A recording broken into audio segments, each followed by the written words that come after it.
Sourate 42. Ash-Shura, la concertation. Au nom d'Allah, le tout miséricordieux, le très miséricordieux. حميم عين سين قاف. C'est ainsi qu'Allah le Tout-Puissant, l'infiniment sage, fait descendre sur toi sa révélation, comme sur les prophètes qui t'ont précédé. Il possède tout ce qui se trouve dans les cieux et sur la terre. Il est le Très-Haut, le Très-Glorieux. Peu s'en faut que les cieux ne s'entr'ouvrent depuis leur fête, tandis que les anges, par les louanges, célèbrent sa gloire et implorent son pardon pour les habitants de la terre. Allah en vérité est le Très-Clément, le Très-Miséricordieux. Quant à ceux qui prennent des maîtres en dehors de lui, Allah consigne leurs agissements, dont tu n'auras pas pour ta part à répondre. C'est ainsi que nous t'avons révélé le Coran, récitation en langue arabe, afin que tu avertisses la cité mère et tous les peuples de la terre, et que tu mettes en garde les hommes contre le jour inéluctable, où ils seront tous rassemblés, une partie au paradis et l'autre dans les flammes de l'enfer.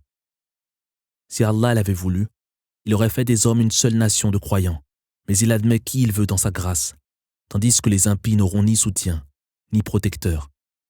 Ont-ils adopté des maîtres en dehors de lui?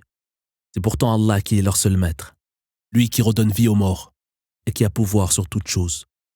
Chacun de vos différends devra être soumis au jugement d'Allah.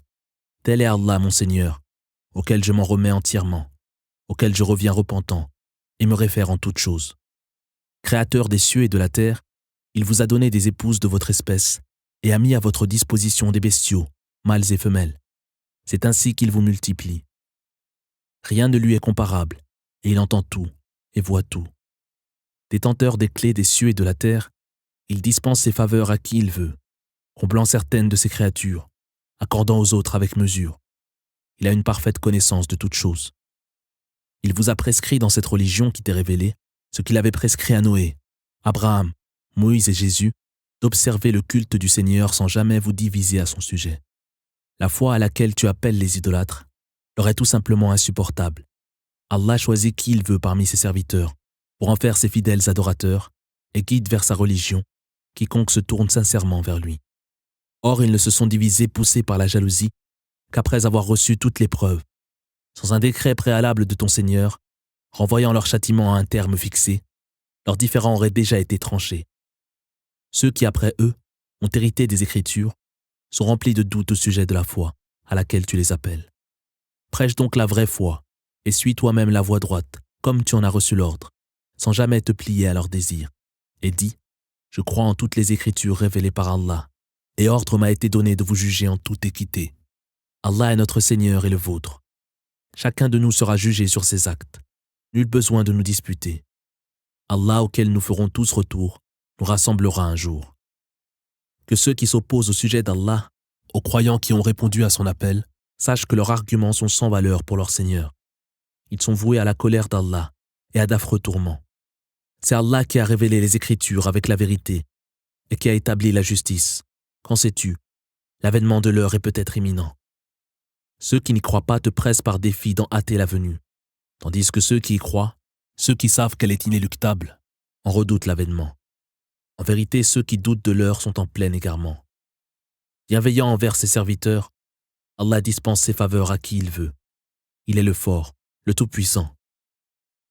Que celui qui par ses œuvres désire la récompense de l'au-delà, sache que nous multiplierons sa récompense. Quant à celui qui aspire uniquement au plaisir terrestre, nous le laisserons en jouir, mais il n'aura aucune part aux délices de l'au-delà. Aurait-il des divinités qui leur auraient prescrit un culte qu'Allah n'a pas établi? Sans un décret de ton Seigneur, leur sort aurait déjà été réglé. En vérité, les impies sont voués à de douloureux tourments.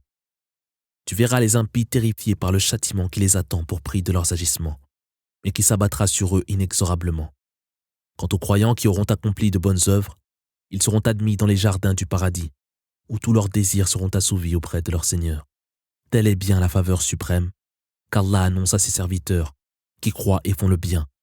Dis, je ne vous réclame aucun salaire en échange, mais seulement votre bienveillance, au nom des liens du sang qui nous unissent. Quiconque accomplit une bonne action recevra une récompense bien supérieure. Allah est très clément et très reconnaissant. Diront-ils qu'ils forgent des mensonges en les attribuant à Allah? Or Allah pourrait très bien, s'il le voulait, sceller à jamais ton cœur. Allah, par ses paroles, fait disparaître le faux et éclater la vérité. Il sait parfaitement ce que renferment les cœurs. C'est lui qui accepte le repentir de ses serviteurs, dont il efface les péchés, et qui sait parfaitement ce que vous faites. Il exauce les prières de ceux qui croient et accomplissent de bonnes œuvres, auxquelles il ajoute de ses faveurs, tandis que les mécréants sont voués à de terribles tourments. Si Allah comblait ses créatures de ses faveurs, celles-ci se livreraient aux pires excès sur terre, mais il leur accorde ce qu'il veut avec mesure. Il connaît et voit si bien ses serviteurs.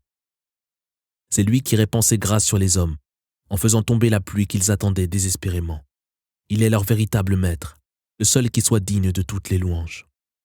L'un des signes de sa toute-puissance est la création des cieux, de la terre, et de tous les êtres qu'il y a dispersés, qu'il pourra rassembler quand il le voudra. Nul malheur ne vous frappe qui ne soit le fruit de vos propres péchés, dont il efface pourtant une grande partie. Vous ne sauriez vous opposer à la volonté du Seigneur sur terre, où vous n'avez contre ses rigueurs ni soutien, ni protecteur. Autre signe de sa toute-puissance, les vaisseaux sillonnant les mers, tels des montagnes altières. Il pourrait, s'il le voulait, apaiser le vent, immobilisant les vaisseaux à la surface de la mer. Voilà pour tout homme plein de constance et de reconnaissance, des signes suffisamment clairs. Il pourrait aussi les faire sombrer pour prix des méfaits commis par leurs occupants, mais il leur pardonne une grande partie de leurs péchés. Ceux qui contestent nos signes savent parfaitement qu'ils ne pourront échapper à nos rigueurs. Tout ce qui vous est attribué de ce bas monde n'est que jouissance éphémère. Bien meilleurs et plus durables sont les délices réservés auprès d'Allah, à ceux qui croient et s'en remettent entièrement à leur Seigneur. Ceux qui fuient les péchés les plus graves et les actes infâmes, et qui pardonnent à ceux qui ont provoqué leur colère, ceux qui, ayant répondu à l'appel de leur Seigneur, accomplissent la prière, ne prennent aucune décision importante sans se consulter mutuellement, et offrent par charité une partie de ce que nous leur avons accordé. Ceux qui savent se défendre contre toute attaque injustifiée. Quiconque en effet subit un tort peut y répondre de manière proportionnée. Celui toutefois qui privilégiera le pardon et la réconciliation en sera récompensé par Allah, qui n'aime pas les êtres injustes. Quant à ceux qui se défendent, après avoir été injustement agressés, ils ne peuvent être sanctionnés.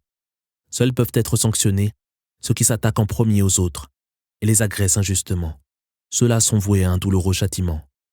Mais supporter patiemment le mal des autres et passer sur leurs fautes est sans aucun doute la meilleure attitude à adopter.